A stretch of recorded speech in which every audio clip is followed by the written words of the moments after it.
Hello दोस्तों, जियो गुरुजी classes में आपका स्वागत है। मैं रोहित शर्मा, सब्जेक्ट अपना ज्योग्राफी। देखिए आज का टॉपिक है हमारे पास में छोटा नागपुर प्रदेश। ये आपका एक औद्योगिक प्रदेश है जो कि आपके झारखंड, उत्तरी उड़ीसा और पश्चिमी बंगाल, ठीक है, पश्चिम में भी पश्चिमी बंगाल तक ये प्रदेश जो है वो फैला हुआ है। ठीक है, तो इसी की आज हम चर्चा करेंगे। टॉपिक डालेंगे छोटा नागपुर औद्योगिक प्रदेश। तो सबसे पहले तो मैं इसके विस्तार की बात कर लेता हूं, कहां तक ये फैला हुआ है। तो यह प्रदेश कहां पे बताया मैंने, पहला तो आपका झारखंड, ठीक है, झारखंड। दूसरे नंबर पे है वो है उत्तरी उड़ीसा, उत्तरी उड़ीसा। और तीसरे नंबर पे है पश्चिमी बंगाल। ठीक है, झारखंड, उत्तरी उड़ीसा और पश्चिम के अंदर पश्चिमी बंगाल में यह फैला है। ठीक है, तो ये छोटा नागपुर जो औद्योगिक प्रदेश है उसका फैलाव हो गया। देखिए और इसकी क्या विशेषताएं हैं तो मैं बता दूं आपको। इस प्रदेश में भारी धातु उद्योग उपस्थित है, इसलिए इसको जानते हैं। क्यों? क्योंकि यहां पे भारी धातु उद्योग उपस्थित है। ठीक है, इस प्रदेश में भारी धातु उद्योग उपस्थित है।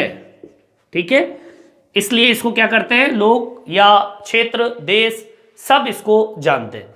देखिए इस प्रदेश का विकास कब पकड़ा जोर, जब दामोदर घाटी से कोयला, झारखंड और उत्तरी उड़ीसा से अधिक धात्विक और अधात्विक खनिज इसको मिलने लगे।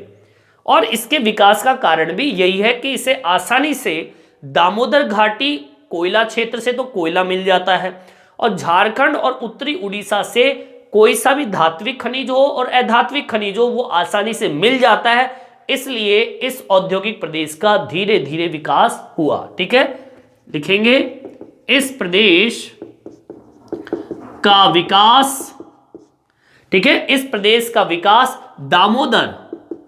दामोदर घाटी से कोयला, व दामोदर घाटी से तो क्या मिला, कोयला मिला, और झारखंड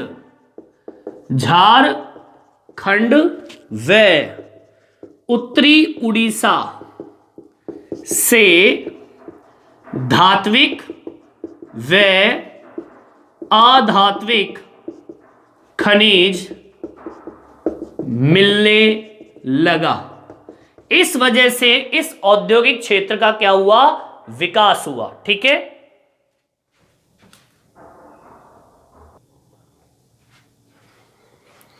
ठीक है, अब आगे की ओर बढ़ते हैं। देखिए इस प्रदेश का प्रमुख कारण विकसित होने का और भी है, जैसे कि कोयला है, लोहा है और दूसरे जो खनिज है।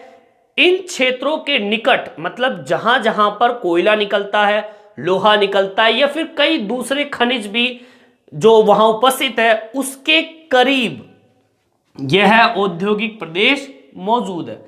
अब सारा कच्चा माल तो वहां से मिल जाता है, इसलिए यह धीरे धीरे विकसित होना शुरू हो गया। ठीक है, लिखेंगे यह प्रदेश कोयला, लोहा अयस्क व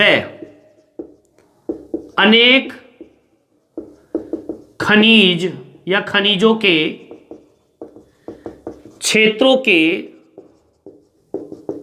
निकट मौजूद है। इसलिए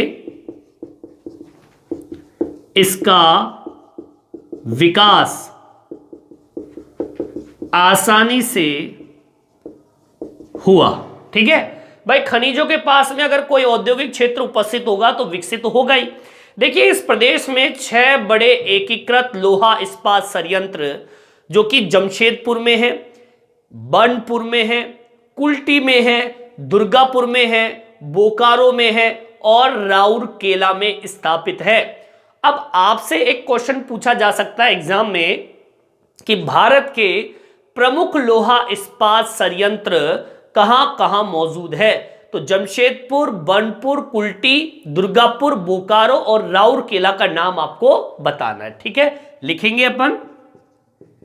इस प्रदेश में 6 बड़े लोहा अयस्क संयंत्र उपस्थित है, जैसे कि सबसे पहला नाम जो है वो आता है कौन सा, जमशेदपुर का। ठीक है, जमशेदपुर।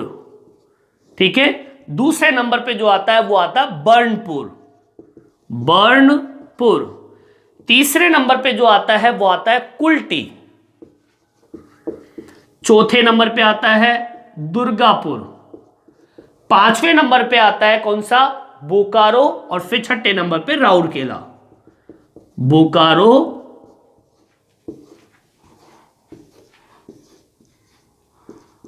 राउरकेला। ये कुल मिला के 6 ऐसे क्षेत्र है, जिले हैं ये, जहां पर 6 बड़े लोहा अयस्क संयंत्र मौजूद है। और इन संयंत्रों के बाद ही ये क्षेत्र और छोटा नागपुर औद्योगिक प्रदेश लोगों की नजर में, देश की नजर में आया, क्योंकि ये 6 ऐसे जिले हैं जहां पे बड़े स्तर पर, बहुत बड़े स्तर पर लोहा इस्पात संयंत्र का मतलब लोहा अयस्क संयंत्र स्थापित है, जहां बड़े पैमाने पर लोहा अयस्क मतलब लोहा तैयार किया जाता है। ठीक है, अभी आपसे जीके में भी अगर क्वेश्चन पूछा जाए कि लोहा इस्पात संयंत्र के बड़े एकीकृत उद्योग कौन से हैं, तो जमशेदपुर, बर्नपुर, कुल्टी, दुर्गापुर, बोकारो और राउरकेला है। ठीक है, चलिए यहां तक आप उतार लीजिए। अब देखिए इस औद्योगिक प्रदेश के और विकास होने का क्या कारण है। देखिए इस प्रदेश को जब ऊर्जा की आवश्यकता पड़ती है, ठीक है ना, अब वो ऊर्जा कैसी हो सकती है, जैसे कि ऊष्मीय ऊर्जा हो सकती है, जल विद्युत ऊर्जा हो सकती है। ये कहां से मिलती है, तो मिलती है दामोदर घाटी क्षेत्र से।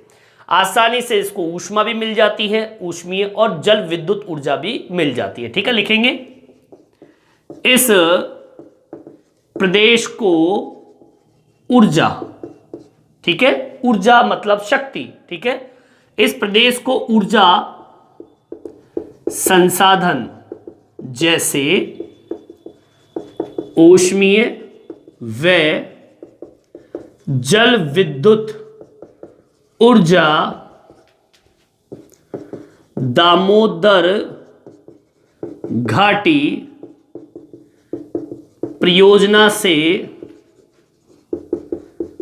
आसानी से मिल जाती है। ठीक है, और देखिए इसके विकास का, देखिए इस प्रदेश में जनसंख्या बहुत अधिक है। ठीक है, अब जनसंख्या जब अधिक होगी तो रोजगार भी चाहिए लोगों को, तो सस्ते श्रमिक इन्हें आसानी से इस प्रदेश को मिल जाता है, और श्रमिक बिना तो कोई कार्य हो नहीं सकता। तो जनसंख्या के दबाव या घनत्व अधिक होने की वजह से, सघन अवस्था होने की वजह से सस्ते श्रमिक इस प्रदेश को मिल जाते हैं, जो विकास का प्रमुख कारण माना जाता है। लिखेंगे इस प्रदेश में जनसंख्या सघन है, इसलिए सस्ते श्रमिक आसानी से मिल जाते हैं। ठीक है, ये भी विकास का कारण है। ठीक है, और देखिए अगर मैं बात करूं इस प्रदेश के अंदर प्रमुख उद्योगों की, अब हम उद्योगों की बात कर लेते हैं, टॉपिक डाल लेंगे यहां पे, ये पॉइंट डालेंगे, प्रमुख उद्योग। अब प्रमुख उद्योग में कौन कौन से उद्योग आपके छोटा नागपुर औद्योगिक प्रदेश में, जैसे कि भारी इंजीनियरिंग उद्योग, भारी इंजीनियरिंग उद्योग, ये उद्योग बड़ा विकसित है यहां पर। इसके अलावा मशीन बनाना, औजार बनाना, ठीक है, मशीन, औजार, उर्वरक, ठीक है, ये उद्योग भी यहां पर उपस्थित है। इसके अलावा और भी है, जैसे कि सीमेंट उद्योग यहां पर उपस्थित है, सीमेंट, कागज उद्योग भी यहां पर उपस्थित है, रेल इंजन, ठीक है। इसके अलावा भारी विद्युत उपकरण उद्योग उपस्थित है। ये उद्योग यहां पर बड़े स्तर पर यहां मौजूद है, जो कि इस औद्योगिक प्रदेश को बड़ा बनाते हैं। ये जितने भी उद्योग आपस में मिलकर एक बहुत बड़ा औद्योगिक प्रदेश बनता है, जिसे हम बोलते हैं छोटा नागपुर औद्योगिक प्रदेश। अब हम बात करते हैं यहीं पर प्रमुख औद्योगिक केंद्र। अब प्रमुख औद्योगिक केंद्रों की बात करें तो यहां पर कुछ ऐसे जिले हैं, ऐसे क्षेत्र हैं जहां पर बड़े स्तर पर यह औद्योगिक प्रदेश मौजूद है, ठीक है। जैसे कि रांची का नाम सुना होगा आप लोगों ने, धनबाद का नाम सुना होगा आपने, ठीक है। रांची, धनबाद है, चेबासा है, चईबासा, ठीक है। और जो प्रसिद्ध नाम है जैसे कि सिंदरी, हजारीबाग, ठीक है, सिंदरी, हजारीबाग, ठीक है। और मैं बताऊं आपको जैसे कि जमशेदपुर, जो अभी मैंने बताया अभी ऊपर, अभी पिछले ग्राफ के अंदर, जमशेदपुर, बोकारो, ये भी आपके इसी क्षेत्र के अंतर्गत आता है। राउरकेला, बताया मैंने आपको, दुर्गापुर, ये भी इसी क्षेत्र के अंदर आता है। आसनसोल, ठीक है, डालमिया नगर, ये भी इसी के अंतर्गत आता है। ये सारे के सारे ऐसे जिले, ऐसे क्षेत्र हैं जहां पर बड़े स्तर पर, ये बड़े पैमाने पर ये औद्योगिक प्रदेश मौजूद है। ये औद्योगिक प्रदेश इन्हीं जिलों में मौजूद है, और ये जिले इन्हीं औद्योगिक प्रदेशों को मिलाकर एक बहुत बड़ा छोटा नागपुर औद्योगिक प्रदेश तैयार करता है। तो मैंने आज इस वीडियो में बताया कि छोटा नागपुर प्रदेश झारखंड, उत्तरी उड़ीसा और पश्चिम में पश्चिमी बंगाल में मौजूद है। भारी धातु उद्योग की वजह से ये लोगों की नजर में आया। इसके विकास के पीछे दामोदर घाटी कोयला क्षेत्र, झारखंड, उत्तरी उड़ीसा एक प्रमुख योगदान देता है, खनिज देता है, लोहा, कोयला और भी कई तरह के खनिज की निकटता की वजह से इस उद्योग का विकास हुआ। बड़े एकीकृत उद्योग जैसे कि मैंने बताया आपको, बोकारो है, जमशेदपुर है, राउरकेला है, दुर्गापुर है, ठीक है ना। और भी जैसे कि आपको मैंने बताया, जैसे कि बनपुर है, कुल्टी है, ये सारे के सारे जो बड़े पैमाने के एकीकृत औद्योगिक प्रदेश, जो कि लोहा इस्पात संयंत्र के पीछे प्रसिद्ध है। यहां पे विद्युत लेनी है तो दामोदर घाटी से, ऊष्मीय ऊर्जा लेनी है तो दामोदर घाटी से, जनसंख्या खूब है तो आसानी से श्रमिक मिल गए। और ये जितने जितने औद्योगिक प्रदेश है वो यही नहीं, 2 पॉइंट आपके सामने, प्रमुख उद्योग और प्रमुख औद्योगिक प्रदेश। अब आपसे ये क्वेश्चन पूछ लिया जाए कि छोटा नागपुर औद्योगिक प्रदेश कौन कौन से जिलों में मौजूद है, तो ये बता दीजिए। छोटा नागपुर प्रदेश के बारे में जो बताना है पूरा बता दीजिए। और छोटा नागपुर औद्योगिक प्रदेश के प्रमुख उद्योग कौन कौन से है तो ये बता दीजिए। ठीक है, इस तरीके से ये कंप्लीट होता है। ठीक है, इस वीडियो में इतना ही। ये वीडियो आपको कैसा लगा कमेंट्स करके जरूर बताएं। मेरे चैनल को सब्सक्राइब जरूर करें जिससे नए नए वीडियो आप तक पहुंचा सकूं। धन्यवाद।